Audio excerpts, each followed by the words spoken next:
Schizophrenia. The world of someone living with this disorder, or any psychotic disorder for that matter, is a confusing one. Around every corner, every crevice of reality may lie rust, meat, or an evil demon. Behind every curtain is yet another curtain, which hides the fact that God himself has already come down to earth twice since Jesus, and each time the CIA has killed him. In fact, you may just be the third iteration of God. Surely you must be, as you can accurately predict and psychoanalyze the minds of everyone driving on the thruway as to ascertain their driving patterns and navigate through them. Getting to work faster.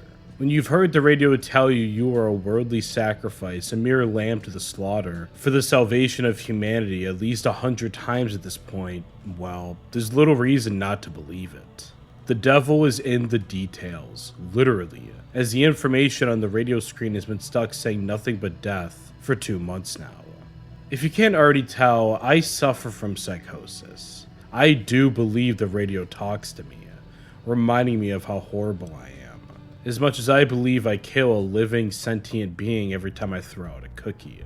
This, of course, puts me in an interesting position to analyze one of the more bizarre games I've ever played, and the subject of today's video essay, Psychopomp. To say this is an indie gem would be an understatement. Rather, it is both a straightforward explanation of mental illness, specifically schizophrenia, as well as being the most confusing experience I've had in a while. Today, we uncover all of that, and more. But I imagine most people haven't even heard of Psychopomp, let alone have played Psychopomp. So I'll do you a favor and go over the story a fair bit, before I dive into my own experiences and what I ultimately think the story is trying to tell us. Okay? Okay. Furthermore, this video will cover some very dark subject matter. I'll let you know when we really get into the heavy stuff, but if death and killing are things you're uncomfortable with, you may not want to watch this video. Again, I'll offer disclaimers for everything else once we get to that point. So, if you're ready, I think it's time we dive deep underground into the catacombs to see just what exactly the government is trying to hide from us. Welcome, friends, to Psychopomp.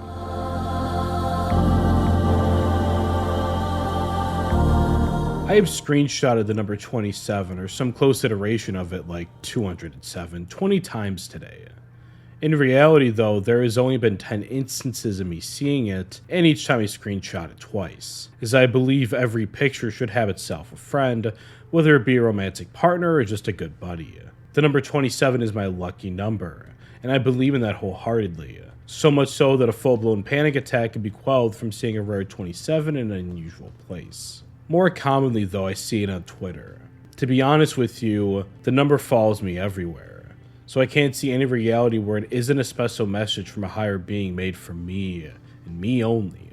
Usually it's a good omen, which makes it seem rather harmless, but I very vividly recall a night not too long ago where I fervently believed me seeing the number 27 everywhere was evil demons telling me I should end my own life.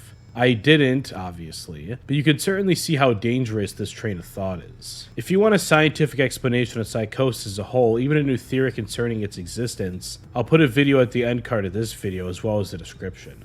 But for this video essay and analysis, I will strictly be speaking of my own personal experiences. I am a very paranoid person, as is the protagonist of Psychopomp, which we'll call Pompey, as I heard another video call her. The game starts with these lines. Everyone, everywhere has secrets. Did you know that everyone has special powers and they've kept it a secret from me my entire life? But I won't stand for that. That's why I made a helmet. I call it Machine that lets me read people's minds when I want to, or Psychopomp for short. But something happened when I put it on. It didn't let me read people's minds, but it did let me see something else. A world that was hidden from me, that everyone knew about. A world hidden in plain sight, with all sorts of animals and creatures and dead bodies. There are catacombs hidden under every public government building, and I will not allow any more secrets to be kept from me. Obviously, you can see the delusion here. And when I say delusion, even in reference to my own, they are still things I believe in, but just have parsed and compartmentalized my own mind between things I believe juxtaposed against things others believe or not. Not that I believe there are catacombs under every government building, but I also won't deny that I believe the government is trying to poison me through a medication, which is, funnily enough, the only thing that helps me parse through my delusional thoughts at all. Before medication, well, here's a story for you, taken from my Explaining Away Psychosis video. Enjoy. I want to give another example. In my sophomore year of college, I had a crouton. But this was no ordinary crouton. No, it was my son. And while everyone begged me to throw it out, I instead secretly kept it, storing it in my mini fridge that was under my bed. I then proceeded to keep it in there the entire school year, to which eventually molded and spread into the entire inside of the fridge. I wish I still had the picture of it. I'm just now realizing I ruined a poor defenseless mini fridge, and now that will be haunting me until my deathbed. And at the time, before my medication, I had no idea that this was delusional. Honestly, it seemed like the most normal thing in the world. I didn't realize that anything was even remotely wrong. End of story. Wasn't it kind of funny? Nowadays, I can do things like throw out garbage or separate two cups at work that want to stay connected and in love. Of course, it never actually gets any easier, and I can hear their cries and screams of pain and anguish in my head each and every time. I still believe they are alive, even while medicated. I just had to separate the words every and time in this very script, and well, you get the point. I liken it to dreams. As I described in that Psychosis video, I had a dream that my tortoise's shell was broken. And while I was busy being horrified, he suddenly turned into a blue cat underneath. And not once, even for a second, did I ever question it. I never thought it was strange or out of the ordinary. I'm sure you've had a dream just like that, countless probably, where the most bizarre thing could have happened and you thought nothing of it. And if you have, which I'm sure you have, then you have gotten just a tiny glimpse into what psychosis actually feels like. Congratulations, here is your cookie. This is why we should have empathy for those suffering from psychosis. Their world, our world I should say, is a confusing one, to say the least. Many of us have no clue as to what is actually going on most of the time, due partially to our own delusions, but also because we have so many different lateral trains of thought happening all at once that coherent thinking, ironically enough, becomes unthinkable. We'll be talking much more extensively about psychosis later on, as this game, and thus this video, is primarily about psychosis, obviously, but I wanted to make sure I got you in the proper headspace before we dive headfirst into the story itself.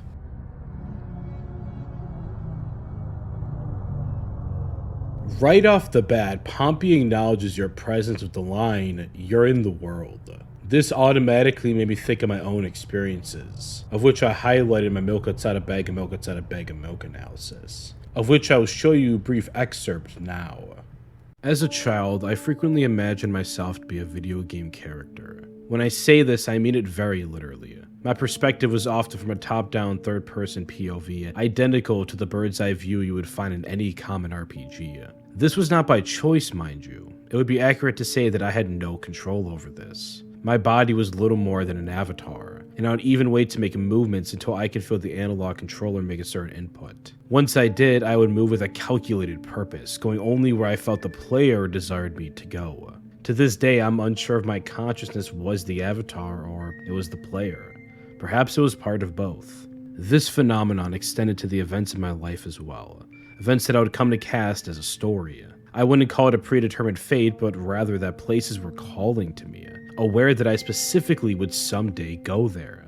I was impressed and still am that they were able to pre-render those parts of the level, although I can't be sure if they actually did.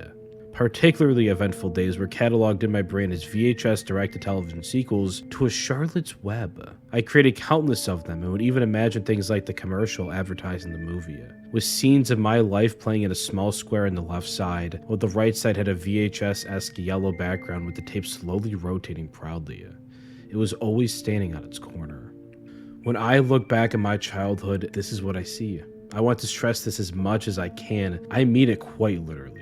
Most of my memories are perceived as happening outside of my body, as if my consciousness itself was a free-roaming camera on Golf with Your Friends. To this day, I wonder if I was real. If I am real, even now. End quote. This phenomenon is called self-disorder, which for a very brief explanation is having your embodied self, your most minimal form of self-awareness, be non-existent. This causes a whole slew of problems, but the biggest one, as I hypothesized in explaining away psychosis, is externalized consciousness, or expanded consciousness, which is exactly what I described in my above quote. Pompey seemingly experiences this too, as evidenced by the first line of the tutorial, that someone is controlling her, that she is not in control of her own body. Perhaps she believes the helmet is in direct control, and that some otherworldly being is controlling said helmet. There is even a line at the end of the game, without getting too heavy into spoilers, that further indicates this. Of course, the metastructure of the game works so well because she is a video game character and some otherworldly being is controlling her once she puts on the helmet. The tutorial continues as normal, with the possibility of accidentally killing an NPC on the horizon, something that what is this?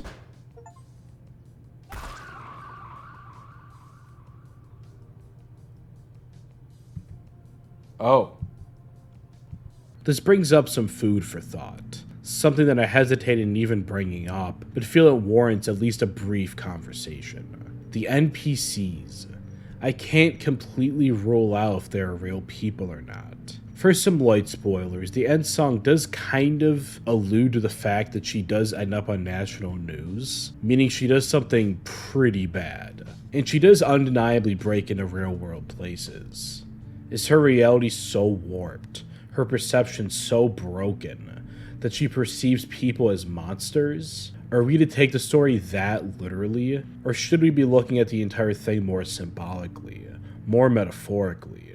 Is she like Matsuki from You My Nikki, never leaving her room? Or is she more like Milk-chan from the aforementioned Milk Inside and Milk Outside a Bag of Milk?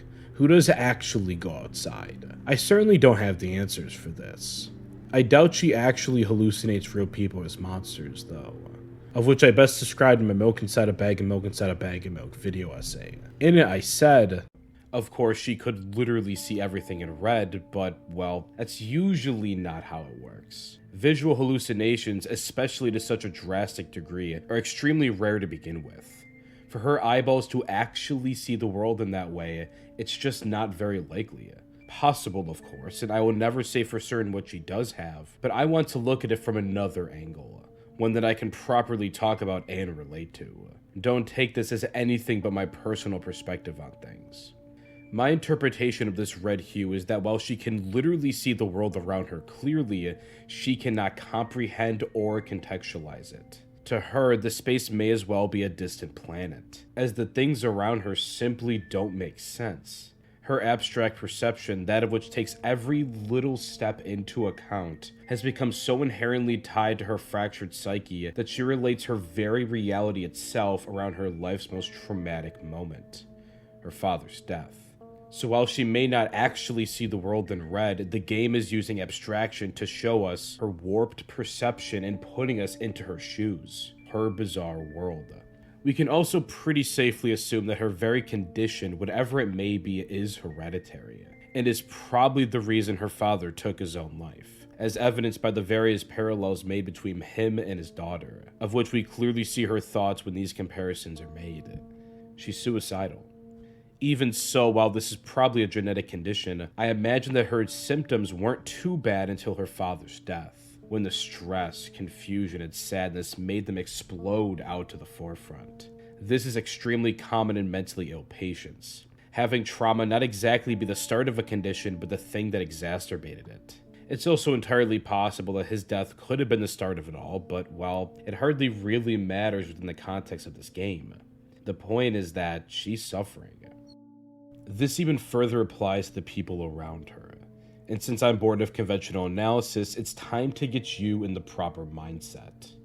I want you to imagine this scenario. You're at the park and have been playing football nonstop for almost 2 hours now. You're beyond exhausted, but also exhilarated at the same time. It's hard to remember when you've had this much fun. The people you're playing with are some of your best friends. You've known them for countless years now. You're talking about nothing, laughing about everything. you're happy. But then as you look at your friend's face, something you've normally done so many times, something is different. Something is wrong. That's not your friend. Did he always look like that? No, but he looks the same. He doesn't look any different than he did just a few moments ago. Then why? Why? What happened? And as you continue to question this, your friend becomes even more unknown to you. You've never seen this person in your entire life. They frighten you. You're scared, terrified. Your eyes are fine, but your mind, it starts to unravel their face, every single detail becoming foreign to you now. It disgusts you. Your friend disgusts you. You begin to question what a person even is, what a human even is. Are they human? Am I human? Your mind doesn't understand. How could it? They no longer appear before you as a person, but rather as some sort of alien, a monster. You're the only person left in the world, and you have no idea why. Your friend, someone you've known for years, you suddenly don't know them anymore. End quote. Again, I don't have the answers to these questions, but we cannot deny the possibility of, well, that possibility. I surely hope this isn't the case, as it would only serve to further stigmatize an already over-stigmatized mental condition. But, on the other hand, if this is what the creator intended, I can't just take that away from them. I'd like to know what you think, so please leave a comment. Might as well leave a like on the video as well while you're down there, T. I'm just now realizing we are 2,811 words in and only on the tutorial. So I think it's time we finally move on to the first actual location.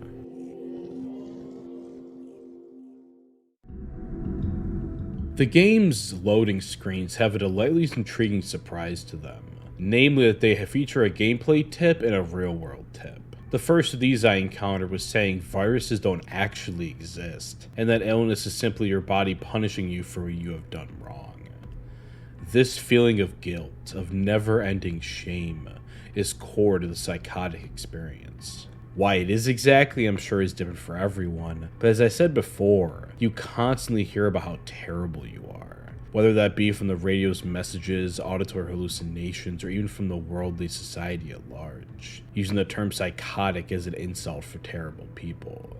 Once you break into the sewage treatment center, dear God, what did I get myself into? We have the opportunity to explore around a bit. This section of the game, especially once we get down to the secret catacombs to this awesome elevator sequence.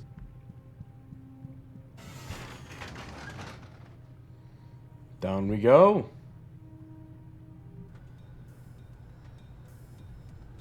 That is sick. That is awesome.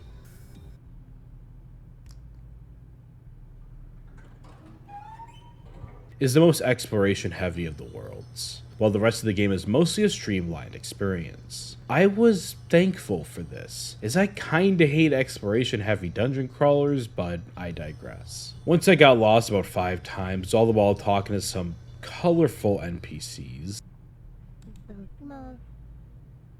Oh, hello, Maya, aren't you a cute one? Say, isn't there nothing better than being tangled up? Would you like to be tangled up? Not necessarily. I found a note, which reads, I feel like I just woke up the other day for the first time. I have memories before Sunday, but they just feel so hazy, so much less vivid. I feel so awake now, so real. I just can't stop smiling. Something good has happened. It's happened. I had 2 interpretations of this note. The first and more obvious is that the girl is the one who wrote this, and that this is her abstract description of a manic episode. This would mean, of course, that her official diagnosis wouldn't be schizophrenia, but rather bipolar disorder with psychotic features. Is what I would say, but this to me seems much more likely to be schizoaffective bipolar type, which is essentially schizophrenia paired with a mood disorder, either depression or, in this case, bipolar. To receive this diagnosis, you must experience psychosis outside of mood episodes, as opposed to something like my own official diagnosis I received in the hospital, major depressive disorder with psychotic features. Of course, I have psychosis outside of mood episodes, and do experience rapid cycling mania myself, so we're currently looking at a diagnosis for, you guessed it, schizoaffective bipolar type. Perhaps this makes me a bit biased, but this feeling of the world being much more vivid, being more alive, is a relatable one for me. Which sounds kinda great. Like, why would mania be bad? I want mania, you say to yourself. And you should. It feels fantastic. Until you believe you're a god, the world isn't real, death is inconsequential, and that it would be legitimately hilarious if you ran your car off the road into a street pole. Yikes. Moving on. The second interpretation, one that also dictates that Pompey herself wrote the note, hey that rhymed, is one that's less obvious and somehow even more relatable to me. I was born dead. My childhood holds very little memories, and the ones I do have are filled with harsh noises, bizarre beliefs, and abstract imagery. If I had to describe it in one word, it would be this. Ah! Gotcha, didn't I? But seriously, I don't believe I was born until I was around 13. Of course, this mirrors the note quite closely. I feel like I just woke up the other day for the first time.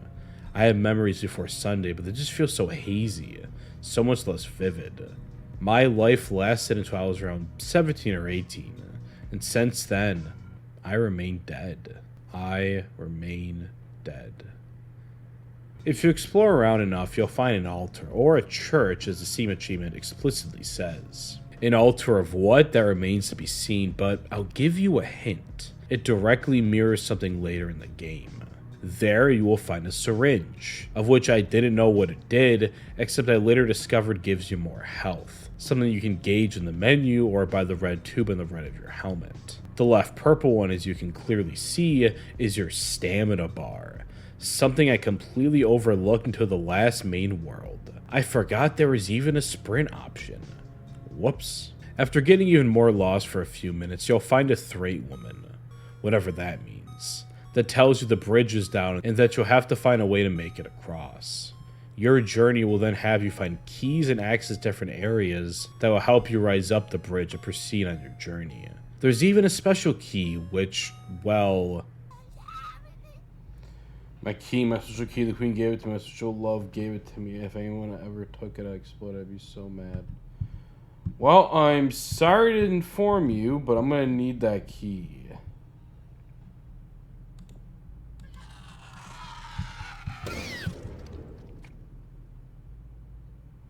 This will open the queen's room, who is just a whole lot of fun. They talk of needing a new queen, and the first main world ends with you killing the queen, presumably setting up a new royal cycle. For your efforts, you obtain one of 3 eggs of the earth, which, as for my interpretation, well, we'll definitely be getting into in a later section of this very video.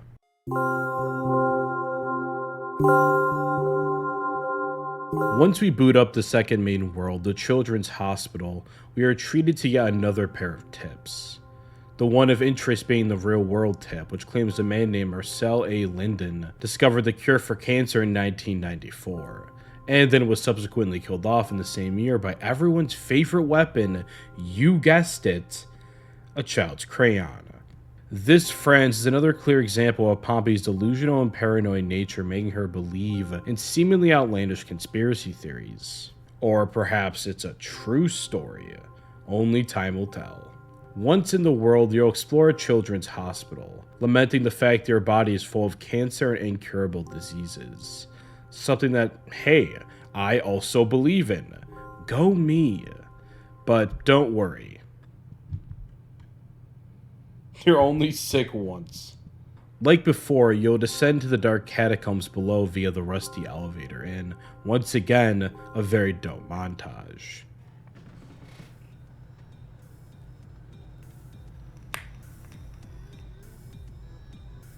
Once down there, you'll discover that the entire hospital is just a setup for joy and nutrients to be delivered to dead gray historical figures. Alexander the Great, Cleopatra, and Plato specifically, simulating their most prized desires in a never-ending loop. This, of course, is an example of the popular conspiracy theory of, I'm gonna say this in the most YouTube-friendly way possible, mega-rich celebrities doing the same thing to remain young with fetuses. Pompey is quite the conspiracy theorist, ain't she? This is the danger of such theories. While for most they can be relatively harmless, those with psychosis in their hyper-delusional state will latch onto them rather easily, as is the case with myself, and even sometimes, well, do something about it, if you catch my drift. My girlfriend's sister recently expressed a belief in a single world government, and as she did, I can slowly feel myself gravitating towards that belief, even though I had never thought such things before. I'm still unsure whether or not I actually believe such an outlandish theory, even though I've only directly talked about it briefly once. On the topic of, well, doing something about it, I hearken it back to my earlier possible interpretation of Pompey harming actual people. Now, it's vitally important to note that almost everybody with psychosis, contrary to popular belief, is not a danger to others, and are actually often the victims themselves of abuse. But, well, we do have the insanity plea for a reason, and while I hate the term crazy, and don't feel as if it encompasses nearly anybody in the psychotic sphere, it can't be ignored that a delusional nature may cause someone to harm either themselves or others. One of the game's interpretations lends itself to this, as I stated, with Pompey doing something like killing the monstrous-looking nurses in the underground hospital being, in reality, well, you can put the pieces together yourself. After getting all 3 key cards and accessing the personnel only sections, you can shut off the power to all 3 ancient figures one by one, seemingly saving the children in the hospital, which shows Pompey does have a heroic mission at heart. But before that, we uncover a couple things. One being another note left behind, which, well, I'll just show you it using the power of editing. This is where things get religious. The actual term Psychopomp, of which the game is obviously named after, refers to creatures, whether angelic or demonic in nature, that lead recently deceased souls to the afterlife. They do not judge the people, acting only under the judgment of whatever god or gods each religion interprets, which is a lot of them. Pompey then deciding to name her helmet Psychopomp seems like no mere coincidence. It is my interpretation that she delusionally sees herself as one of those angelic guides. Whether that be by her being the reason they are recently deceased souls, or her believing that if she overthrows the government system that she is saving others, is left ambiguous. The ending does support both of them in a way, but we'll be talking more about that once we actually get to that section. Once you shut off the power to all 3 figures, you'll get another egg of the earth, and proceed on to the next section of the game.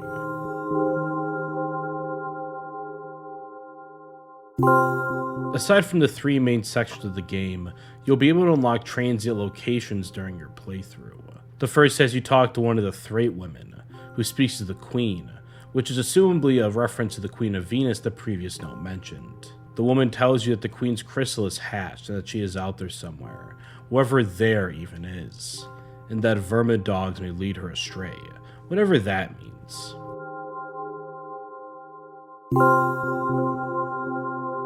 The second of these secret locations is definitely the most interesting and the most confusing. Titled Daddy's Bad Place. We see a cross by the door and a TV with a warning. I hate those.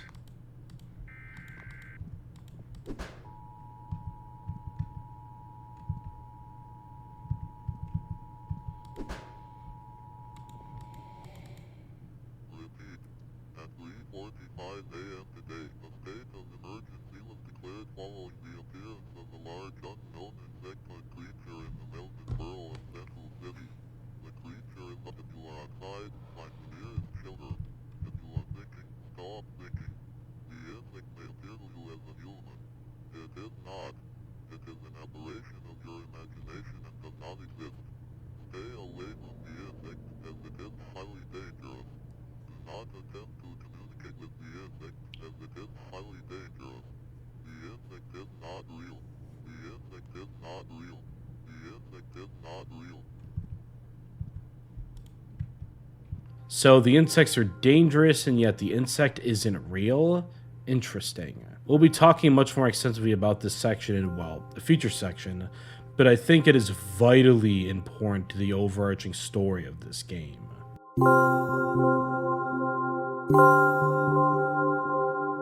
The real-world tip of this world reads as follows.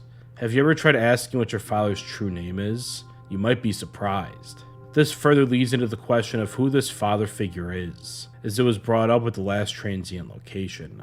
Again, we'll be discussing that in a future section though. Now we find ourselves in the Thrade village, where they all lament about the lack of food.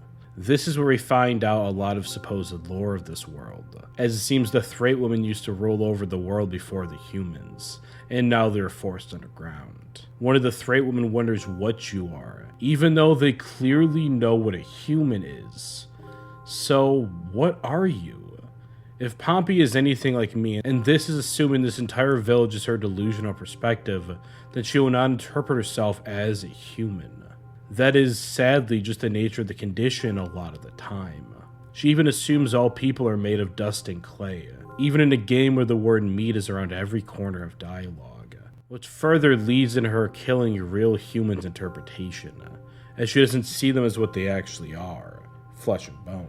The entire village seems to be a delusion, and proposes that perhaps the people she is trying to save are actually an ancient civilization she believes existed before humanity. It would be interesting if you weren't allowed to kill the Thrade woman, but I never tried it, and I openly and vehemently refuse to do so. This belief that people, creatures even existed before humanity is a delusion, or perhaps it's entirely accurate. Who can really say? Now, what's really intriguing and interesting to me is that all the Thrade people are seemingly women. Does Pompey have some sort of vendetta against men? Is that why she views the Thrade woman as truly belonging to the earth, while humans, which are perforated with men, don't? It would certainly seem so. But then we have to ask the question, why? Why would this be the case? Well, I'm sorry to say it again, but we'll be getting into that in a future section. Whoops.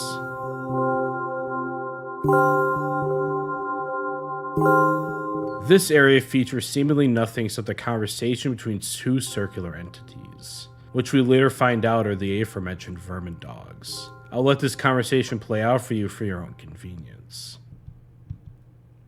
I don't like this.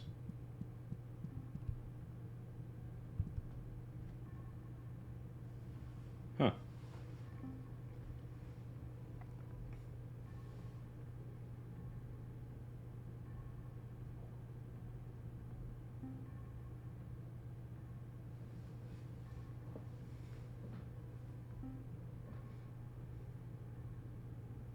The other one.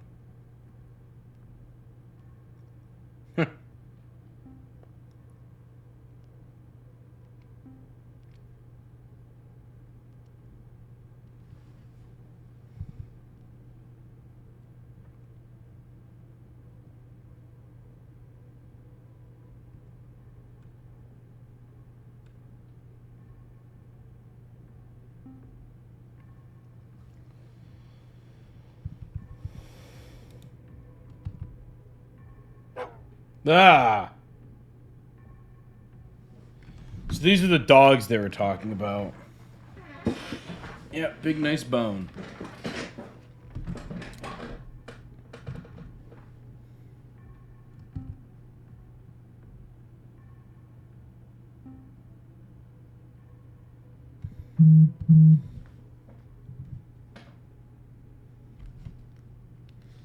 Well, perhaps I can do something. As you can see, they again talk about the Queen of Venus and the King of Mercury. Mercury, a Roman messenger god, a direct correlation to Hermes, a Greek messenger god. A Psychopomp. Venus, a Roman goddess of love and fertility, a direct correlation to Aphrodite, a Greek goddess of love and fertility. Lust. It is my interpretation that Pompey is the Queen of Venus, on the loose, ready for metamorphosis, and that the King of Mercury is her soon-to-be child. And I will not explain that anymore until we get to my interpretation of the ending. What? I gave you a breadcrumb. What more do you want from me?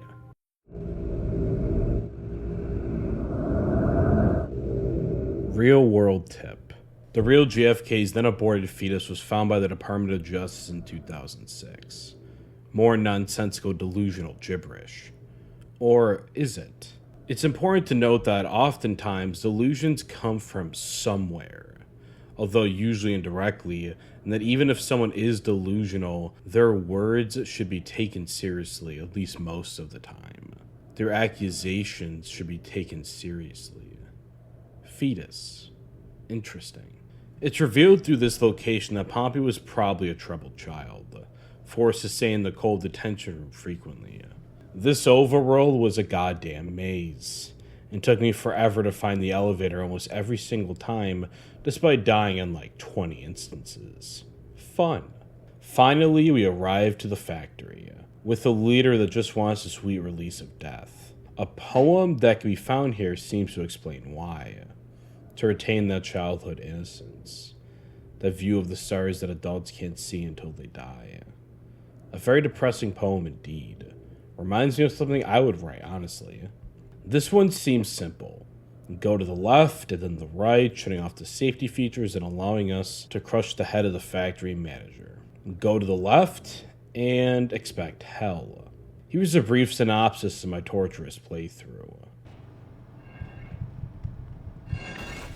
God damn it! Quick tip here, use a controller if that's what you're used to.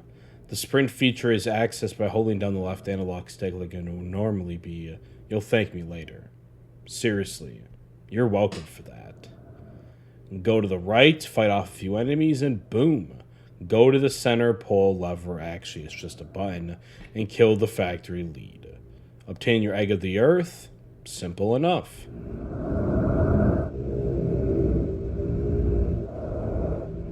Finally, we've completed our mission and obtained all 3 eggs of the earth. Now we can go through the entrance and discover that there is a Mariana Trench under every town. Finally, we are here. The life meat of the world. Upon seeing it, we somehow know exactly what to do. We love it as if it were our own. We will make it born to flash from ash and clay. There you are, my wonderful child. Our wonderful child. We hear the cry of a newborn baby softly in the background. We were perfect in every way. Oh?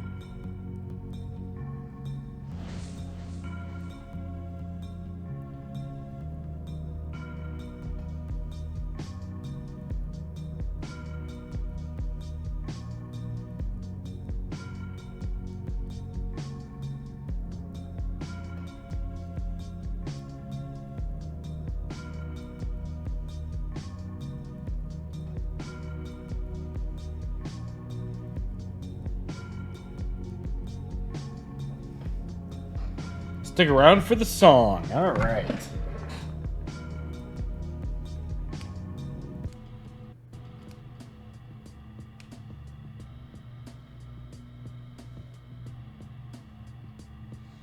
Congrats.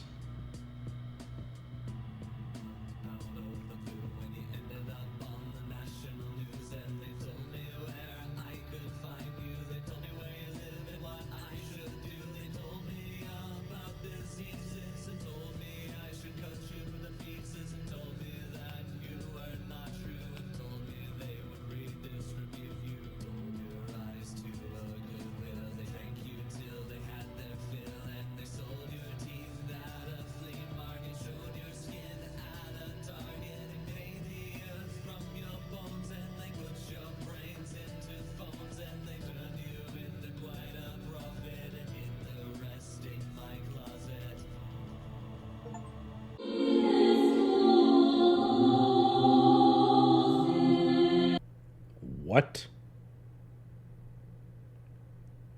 After you finish the game, there will be a bonus area, one that I completely missed in my initial playthrough, the library. This is easily the most unsettling part of the game. I mean, just listen to this.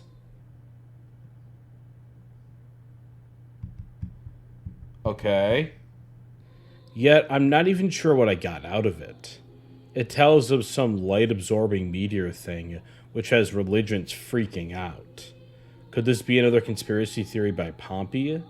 It seems more important than that, as it is essentially the epilogue and is the only thing in this section. Is this asteroid thing supposed to be Pompey having ascended and flying amongst the stars? Possibly. I personally think the ending is a bit more metaphorical than that, which we'll be getting into, but this seems to show a more literal approach. She has literally ascended. I don't know. I honestly have no idea of what to make of this. The religious aspects of the game, at least in my interpretation, are similar to Donnie Darko, a film I may cover on the channel someday. He was never actually a Christ figure, but rather delusionally believed himself to be one. Just as Pompey isn't actually some holy figure or a psychopomp, but just imagines herself to be one, seemingly in order for her to gain power in her desperate situation.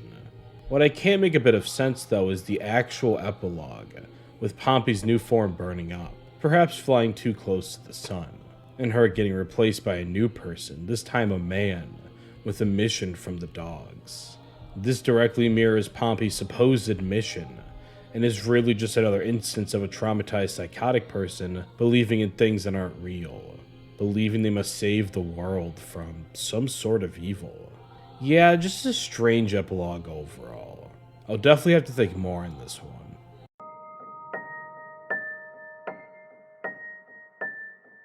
The great thing about art is that it has no inherent meaning, only personal interpretation. So that's simply all I can offer. But that's probably why you click on this YouTube video, so I'm sure you're not complaining. This is where things get dark, friends.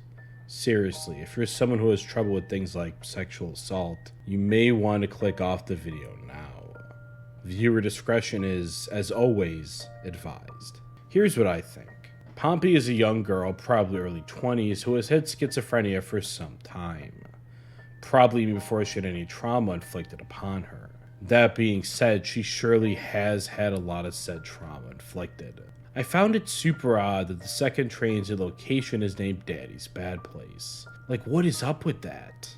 Pair this with the real world tip of asking what your dad's real name is, well, it's certainly odd. This section of the video is me trying to interpret what little breadcrumbs we have and build a narrative. So please, if you vehemently disagree, know that that is okay. What I think is that the room found in Daddy's Bad Place is the very location where Pompey's father sexually molested her. His name, when asked, would be something akin to a monster or some sort of demonic being. I won't harp on this for too long since I don't want to be distasteful or disrespectful, or even just triggering, but I can't see any other reason that the transit location would be called that. Now, I wouldn't jump to such conclusions without more evidence, but that I do have. The lack of men within the three people, showing a seeming hatred towards men as we discussed, as well as the mention of JFK's fetus, an unborn child. Honestly, the entire game seems to me to be a psychotic break and a vain attempt of dealing with the fact that she is now pregnant with her father's child. This is the clue that really ties it all together. The ending. As we collect all three eggs of the earth in the shape of an embryo, the correlation should be obvious. These are the eggs in a female's reproductive system. This all culminates into the life meat of the world, something distinctly different from the dust and clay of humans. This is something born from her own child, something precious.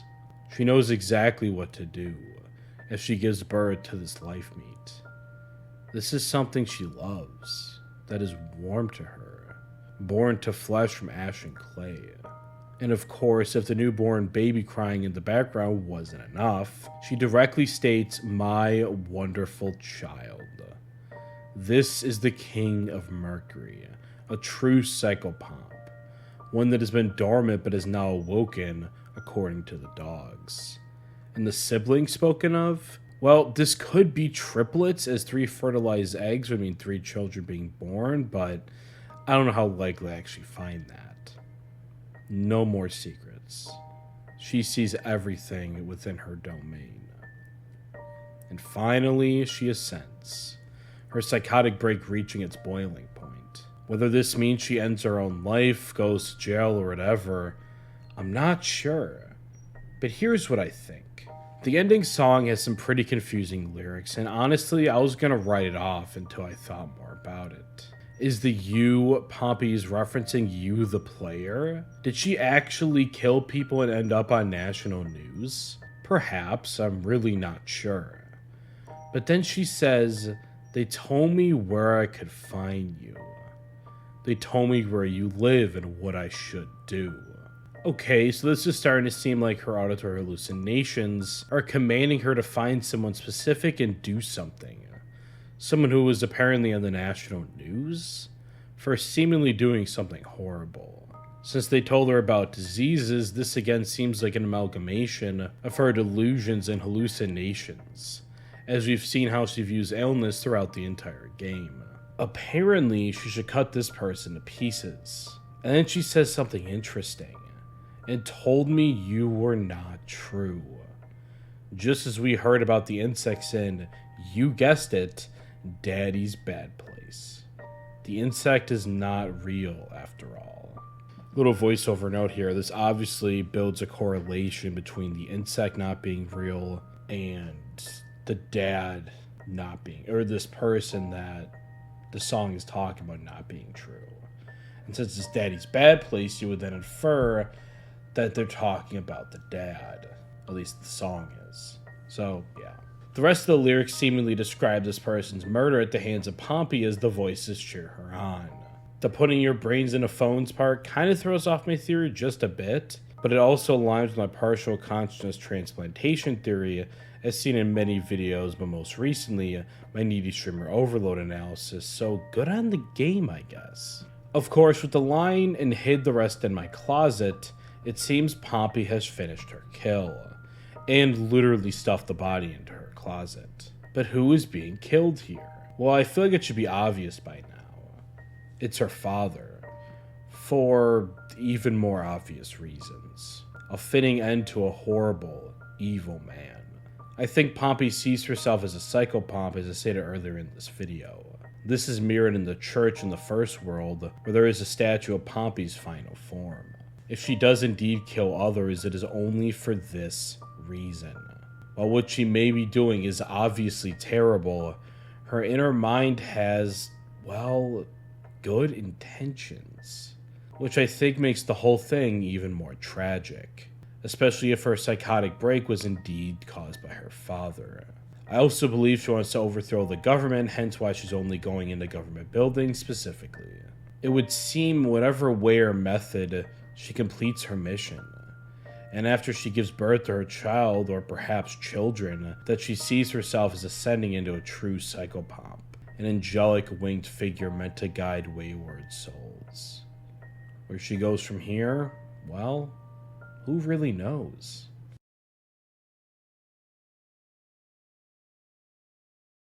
I don't really want to talk about the actual lore that much, mostly because I can't really make sense of it, and what I can make sense of, like the three women and the king queen, I have already made sense of, or at least tried to.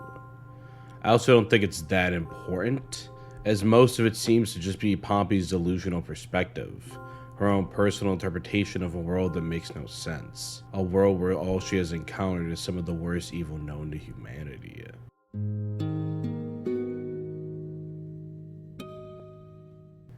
It's hard to find out where to draw the line. How much can we forgive a psychotic person for what they do? Is it even their fault? Are they their illness, or do we as a society have to separate the two?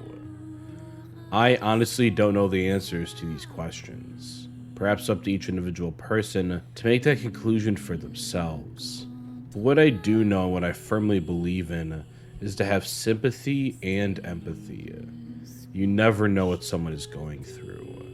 You never know the hell that can be taking place in their heads. I'm not saying you have to forgive anyone for what they do, but at least try to understand. That's all I'm asking from you. I think we as a society could benefit from that. Furthermore, let's fund the mental health infrastructure more, as, at least in the US, it's rather lacking. This is important. So if you take anything away from this video, make it this. Let's all try to understand each other, even just a little bit more than we normally do, one step at a time. And as always, thank you for watching. C'est un abri que pleure.